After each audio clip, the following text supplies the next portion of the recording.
Mm-hmm. And I'm like, well, I don't know last time when you did it, Mm-hmm. what was that for? But I was just thinking that you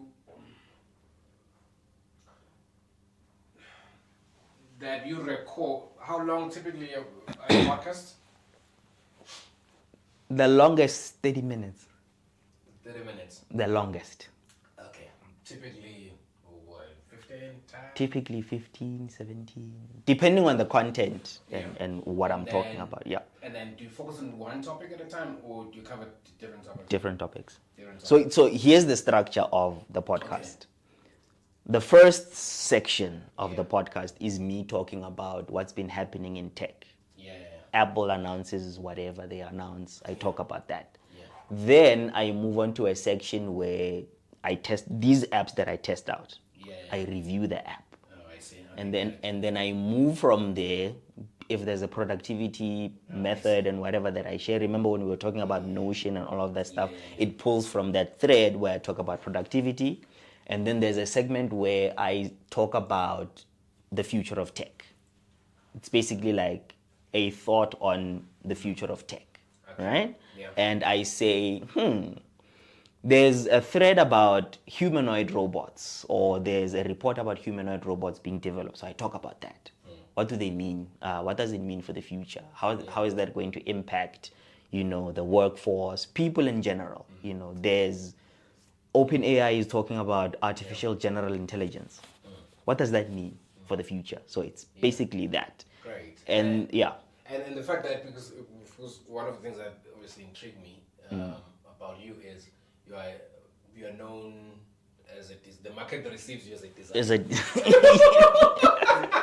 yeah. So how do you find yourself in a situation where now you're talking about AI and LLMs and and deep diving into tech? Yeah. How did that, if we can call it a transition, how did that happen? I wouldn't say it's a transition because first and foremost, yes, I am a marketer and a creative and a designer by profession. That's clear. And somewhere along the line, I found myself falling in love with tech, right? And that's where that thread came from. Tech has always been like, a second wife, as it were, something like that. So I've always been fascinated by tech. I've always loved tech, by and large, because my brother works in IT. So that's where you could say the thread comes from, right? So as the years go by, I get intrigued by, oh, okay, that sounds cool. That looks cool. So I invest in it more. I investigate it more. And then I actually found that it's actually, something that I love doing. And then how I found myself here talking about tech, funny enough, started, or rather the idea of it grew when you and I went on that podcast, The Digital Awakening. Remember you invited me on as a guest feature, right? And then from there, we sort of stopped doing Digital Awakening.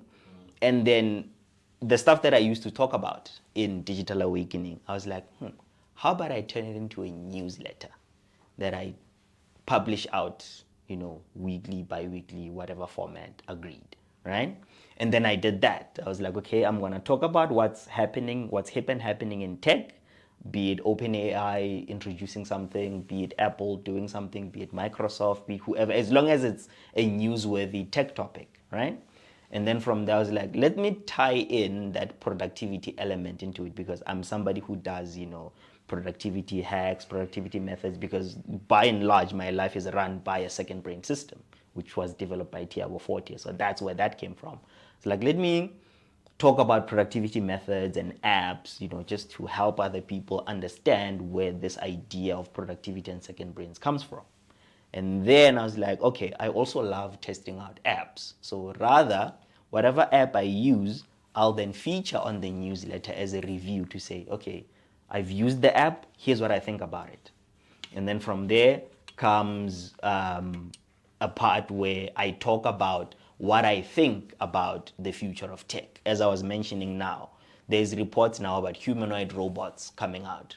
There's reports about AGI, artificial general intelligence. So what does that mean for the future? There's technology being developed where I can't remember the company now at the top of my head, where they developed a technology that takes away the prison system, right?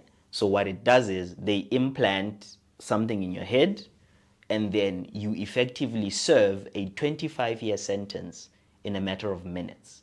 And it artificially implants memories of an actual prison sentence. And it shows you the crime that you committed from your victim's perspective. Therefore, when you come out of that, however, 10 minutes later, 20 minutes later, you effectively have 20 years of memories in your head of a served prison sentence, therefore impacting how prison systems are going to be run, law enforcement is going to be run. So it's stuff like that. It fascinated me, and I was like, okay, let's talk about that. What does something like that mean for the future where tech is involved? So that's where, the podcast and the threading and me talking about LLMs and AI, that's where it came from, essentially. Long story short, that's where it came from. Beautiful. And then since you started, how's been the journey, and how are people receiving it? I mean, it's been great because I'm learning a lot, obviously, first. I'm learning a lot. Even some of the things that I thought I knew, but I didn't. Now, when I dive deeper into them, I get to understand how everything functions. And other people receive it, people that, because the way that I package my content, I package it in a way that, is understandable to the layman.